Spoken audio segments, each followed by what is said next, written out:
처음 성폭력을 당하던 날부터 방금 전 지하철로 달려들 때까지 쌓인 기억들이 내 몸 곳곳에서 나에게 말을 걸었다.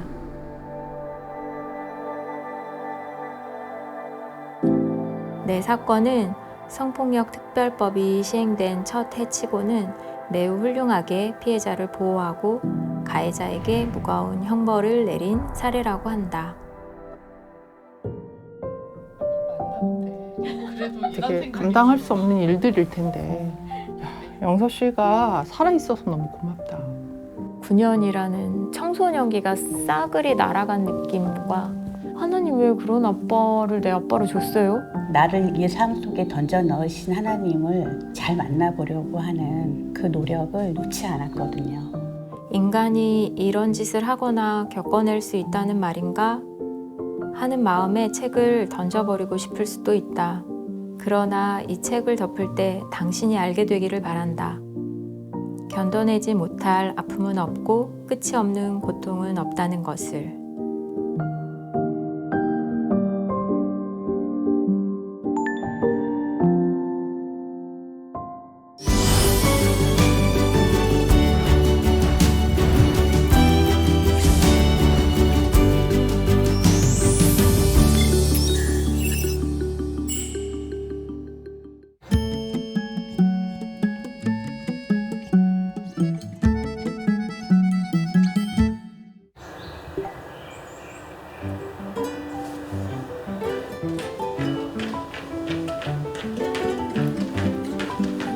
지난번에 보니까 심리검사 대관계에서 어려움을 갖고 계실 것 같다라는 생각이 드는데 그런 생각이 드신지 좀 얼마나 되시나요? 안녕하세요. 저는 심리상담사 김영서입니다. 저는 폭력예방 전문 강사로 전국의 곳곳을 돌면서 강의를 하고 있고 상담은 한 일주일에 한 15분에서 20분 내외를 만나는 것 같아요. 그리고 지금 현재 기독교 상담 박사 과정에서 공부를 하면서 석사분들이 상담을 잘 하실 수 있게 제가 뒤에서 계속 서포트하는 게 박사 과정에서의 굉장히 중요한 실습 중에 하나고요. 저희 석사분들 지도를 하는 걸로 월요일 아침을 시작을 해요. 위해서도 쓰지만 이걸로 만약에 이제 뭐 약물 치료를 권한다거나 이럴 때는 결국은 전문가, 다른 전문가와도 소통하는데 이게 도구가 되거든요. 사실 SCT는 그렇거든요. 다 없다 이렇게 했고 그냥 방어하고 표현하지 않는데 이 느낌이 들었는데 저는 선생님들이 SCT 할 때 SCT 하고 나서 바로 추가 보완 질문 하세요? 어떻게 하세요? 질문을 응. 뭐 하나 정도는 하긴 해요. 하나 정도가 아니라 선생님이 SCT를 실시를 했는데 이 중에서 이해가 안 되는 부분을 물어보셔야 돼요. 심리상담센터나 이런 데선 기본적으로는 한 3종 정도를 할 거예요. MMPI, TCI, SCT. 그래야 조금 더 내담자를 종합적으로 이해하기가 도움이 되거든요. 심리검사나 이런 걸 해보면 그게 진짜 척도로 뜨는 분도 있고 만성적인 경우엔 정말 우울이 있어도 그게 척도에 뜨지 않을 수 있거든요. 장기간 만연화된 어려움이 있었다면 사실은 그만큼의 시간이 또 필요하죠. 우리 한 번 더 남았죠. 네. 다음에는 이제 추가로 갈 거예요. 아 진짜 죽었다 이런 케이스. 아 없는 거 아니야? 없는 거 아니야? 너무 많아. 지피한 거. 많은데 그 많은.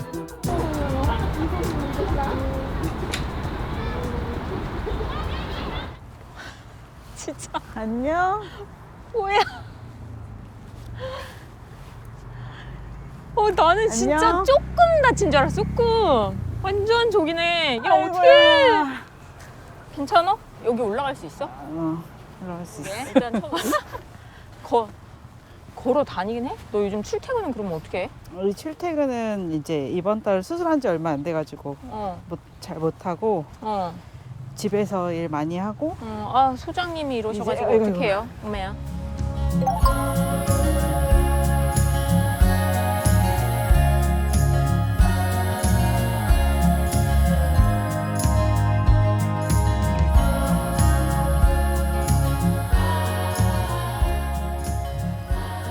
내가 이 뭐 어떻게 정도는 도와주면 돼? 어보죠. 괜찮아?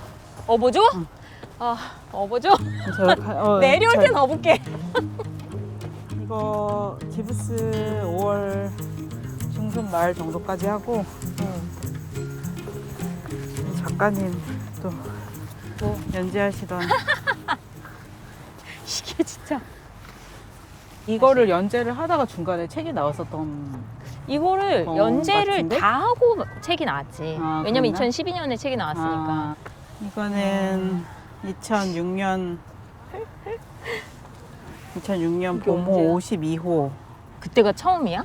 내 글? 이때가 문이 닫힙니다. 9년간의 성폭력. 아. 오늘은 내가 가진 옷 중 주머니가 가장 많은 옷을 입었다. 주머니에는 신분증, 사비, 통장, 도장을 담았다. 그 옷은 내 가출을 위한 구명조끼 같아 지금도 소중히 보관하고 있다. 천천히 역을 떠나는 지하철처럼 내 몸도 조금씩 그 사람에게서 멀어지고 있었다. 초등학교 5학년 여름방학, 그리고 대학교 1학년 1학기 중간고사 기간에 제가 도망을 나왔으니까 그때까지 친아빠인 사람에게 성폭력을 당했어요. 지금은 이렇게 성폭력이라는 단어가 있지만 그때는 무슨 단어로 불러야 되는지를 몰랐어요. 정말 잡혀와도 도망가고를 몇 번 했는지는 잘 모르겠는데 도망가다가 마지막에 잡혔을 땐가? 잡혔을 때 진짜 끌려가서 엄청 맞았거든요. 그 논바닥에 이렇게 내가 굴러 들어가서 이렇게 있는데 끄집어내서 제 얼굴을 정말 이렇게 구두발로 이렇게 밟는데 제가 그때 이제 그 사람 뒤로 보이는 별이 보였는데 와, 저 별만큼만 이 사람하고 멀리 떨어져 있을 수 있으면 좋겠다 이 생각이 들면서 나는 더 이상 이렇게 못 산다 생각했던 것 같아요. 이렇게 못 산다. 그래서 끝까지 탈출할 수 있었던 것 같고 가해자가 이제 감옥에 가게 되고 감옥에 갔을 때 이제 성폭력 특별법이 시행되자마자였던 거죠. 그랬기 때문에 형량이 높았어요. 그때 당시로는 되게 높은 거였대요. 그게 7년 정도 산 게. 저는 한국 성폭력 상담소라는 곳을 만나서 이제 쉼터도 거기 있었기 때문에 좀 지낼 수 있었고 안전하게 성폭력을 당한 건 피해자의 잘못이 아니라는 것도 그때 처음 알았어요. 내가 같이 그 잘못을 동조한 사람인 양 굉장한 죄책감과 수치심에 이렇게 찌들어서 살았는데 친한 언니가 있는데 거기 상담소에서 일했던 그 언니가 진짜 귀에 못이 박히게 얘기해줬어요. 네 잘못 아니다.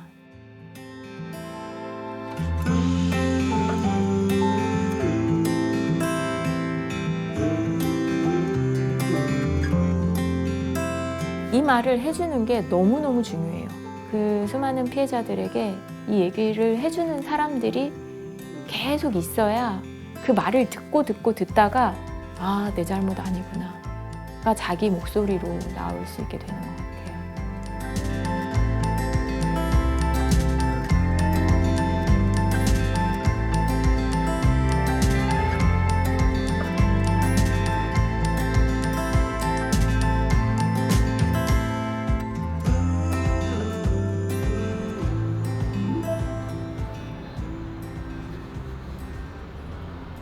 저는 한국 성폭력 상담소에서 일하다 보니까 되게 선배님의 느낌이었어요. 그러니까 되게 우리나라의 법도 정말 옛날 법이고 맞아. 뭐 여성 청소년 수사계 자체도 없었던 그 시절에 신고했고 뭐 쉼터에 오거나 상담소에 왔고 그때 재판을 하고 막 이랬던 분이니까 맞아. 이제 제가 항상 하던 일인데 너무 예전에 그거를 다 봤던 그치. 사람인 거잖아요. 94년이니까 그러니까, 94년. 되게 선배님의 역사 기록이다.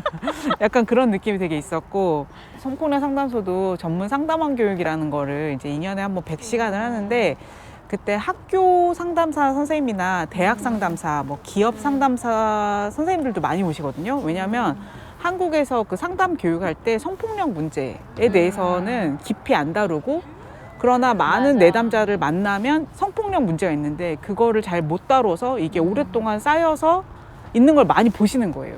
근데 이제 김영선 상담사님 세션에 되게 청소년들이 많이 찾아가고 이런 얘기를 들으면 너무 반갑죠. 왜냐하면 그게 오래 쌓여서 오래 나중에 지나서 찾아가는 게 아니라 청소년일 때 갈 수 있는 성폭력에 대해서 잘 이해하고 뭐 공감하고 같이 화를 내면서 상담을 할 수 있는 사람이 있다는 건 너무 좋은 일인 것 같고.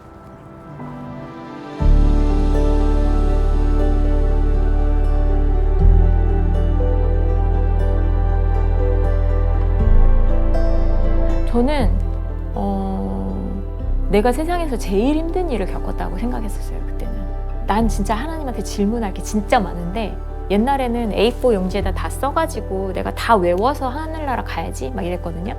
지금은 그냥 하나님 왜 그런 아빠를 내 아빠로 줬어요? 이거에 대한 답은 그냥 내가 하나님을 보는 순간, 하나님의 얼굴을 보는 순간, 아 이렇게 될 수 있으면 좋겠다. 아 그래서 이러면서 내가 그냥 다 이해가 됐으면 좋겠다고.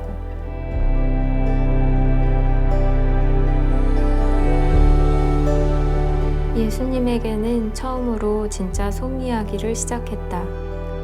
9년 동안 정말 하루도 빠짐없이 내 문제를 두고 예수님이랑 이야기를 나눴다.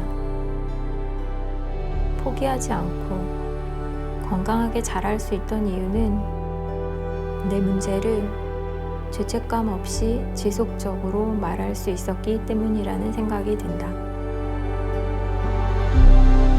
울기만 해도, 이런저런 설명 안 해도 내 속을 알아주는 존재가 있다는 것이 편했다. 언제나 내가 말하고 싶은 걸 말할 수 있고 지속적으로 노출해도 지치지 않는 대상은 진정한 힘이 된다.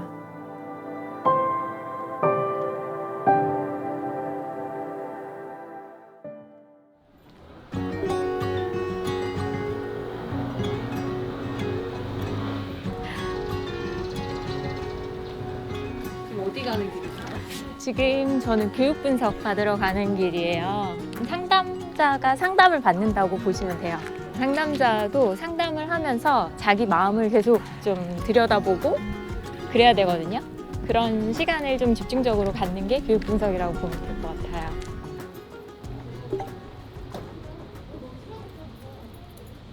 괜찮아. 고민이 없는 게 문제지. 그래서 그게 좀 되게 어려워서 전 진짜 이렇게 10대들 만나면 되게 좋은 것 같고 좋아해. 애들은 엄청 이해돼. 애들 좋아해. 엄청 이해되고 공감도 엄청 잘 되고 그리고 요즘 이제 상담하는 분들이 그 자립청년, 자립지원 청년들 그쵸. 지금 하고 있거든요. 그 고아원에서 나이드에서 네, 나온 청년들 보육원에서 얘기하는 나온 거죠? 친구들 하는데 그죠. 일반 상담하고는 조금 다른 어떤 마음이 가긴 하는 것 같아요. 내가 그 시간이 얼마나 힘들었는지 아니까 내가 해줄 수 있는 건 뭐지? 요거는 조금 더 생각은 하는 것 같아요. 그 친구들한테. 그쵸. 아무래도 음. 나는 내담자는 하나님이 붙인다고 생각해. 근데 자기한테 그 내담자를 붙이신 건 줄 수 있는 게 있으니까. 분명히 영서 씨가 줄 수 있는 게 있을 거라고. 맞아. 난 그렇게 생각해. 전 학교를 안 가고 싶어하는 애들은 저를 만나면 뭔가 제가 박사과정 학생이었고요. 영서 씨가 석사로 들어온 학생이었어요. 근데 갑자기 영서 씨가 저한테 다가오더니 저한테 상담받고 싶다고 하더라고요. 당도를 했고요. 거침이 없었어요. 영혼 없는 대답이라고 하잖아요. 한 10년 넘으면 스킬로도 대할 수 있어요. 이럴 때 이런 말. 영서 씨는 다른 사람들한테 굉장히 마음이 잘 흘러가요. 정말 힘든 친구들이 여기 많이 오거든요. 그 아이들 되게 따뜻하게 맞아줘요. 그리고 정말 자기 거를 잘 줘요. 그런 게 정말 보여요.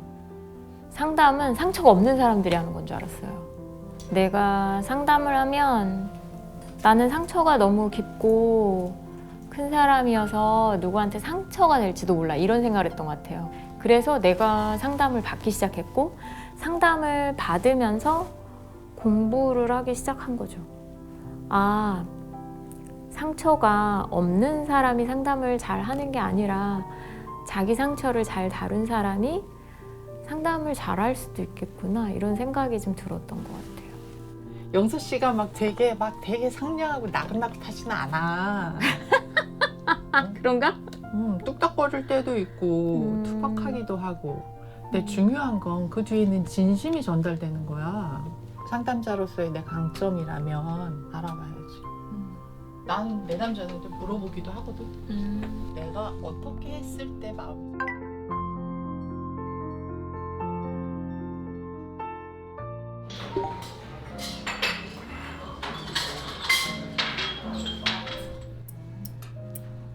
이런 또 고급진 샤브샤브는 또 처음 먹어보는 것 같아요. 그래? 이런 데서 제대로 한번 대접하고 싶었어. 곧 어린이날이잖아. 아, 저 우리 유림이는 아직 선생님한테는 어린이지.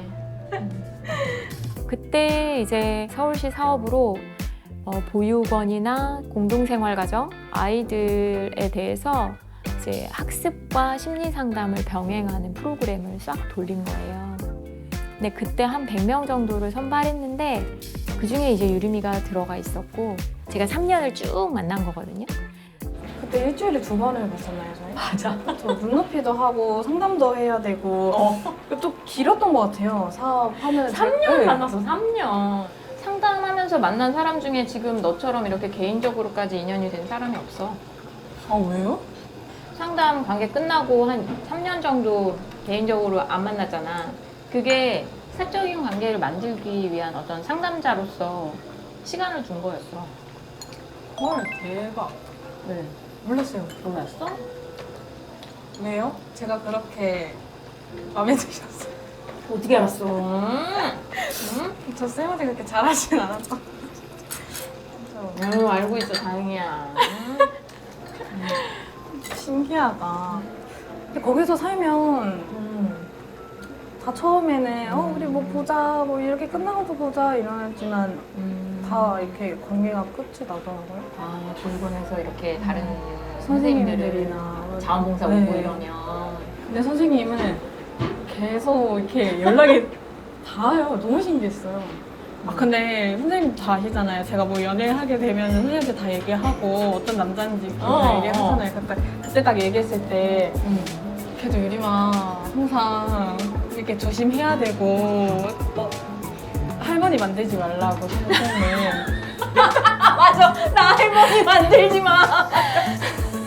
웃기면서도 너무 뭔가 이 가족 같은 뭔가 이런 느낌이 좋았어요. 그렇구나. 아니 안심? 할머니 만들지 마. 아직은.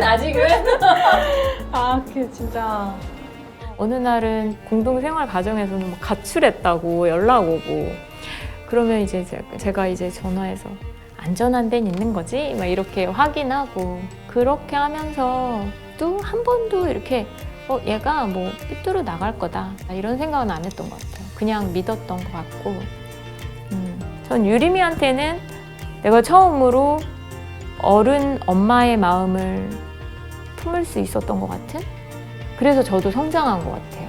맨날 엄마가 필요해 막 이랬었는데 나도 누군가한테는 곁을 내주고 엄마처럼 뭔가 챙기고 싶고 그런 마음이 저를 키운 게 아닌가 싶기도 해요.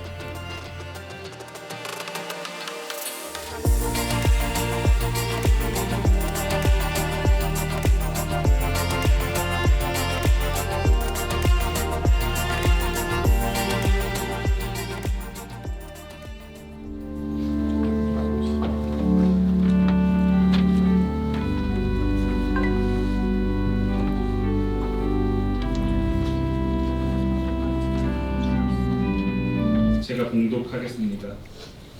처음으로 그리스도 예수의 일로 너희 이방인을 위하여 갇힌 야곱은 11번째 아들 아무것도 말하지 않습니다.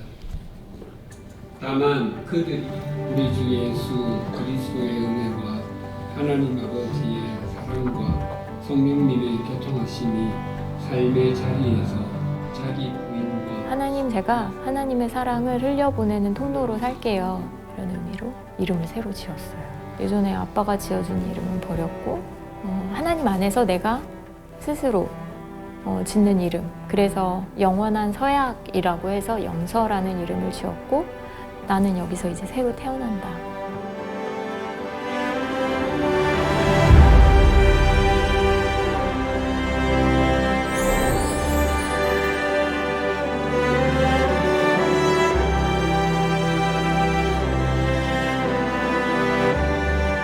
한 분이 저한테 그러셨어요. 이 삶이 참 아름답다.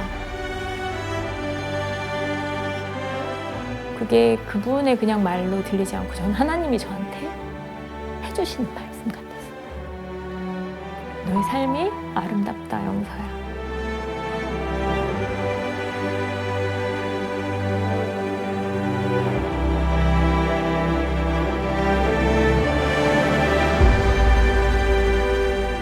상처를 가진 사람들도요, 상담을 받고 좀 어느 정도 회복을 하고 나면 자기가 뭘 하고 싶었는지를 찾을 수 있으면 좋겠어요. 저 같은 경우는 진짜 재밌으려고 살거든요. 저의 삶의 목표예요. 그런 재미, 삶에 본인이 즐거워하는 일을 찾을 수 있으면 좋겠어요. 치유는 목표가 아니에요. 상처에 대하여 복효근. 오래전에 입은 누이의 화상은 아무래도 꽃을 닮아간다. 젊은 날 내내 속 썩어 쌌더니 누이의 눈매에선 꽃향기가 난다. 요즘 보니 모든 상처는 꽃의 빛깔을 닮았다. 오래 피가 멎지 않던 상처일수록 꽃향기가 괜다. 오래된 누이의 화상을 보니 알겠다. 향기가 배어나는 사람의 가슴 속엔 커다란 상처 하나 있다는 것을. 잘 익은 상처에선 꽃향기가 난다.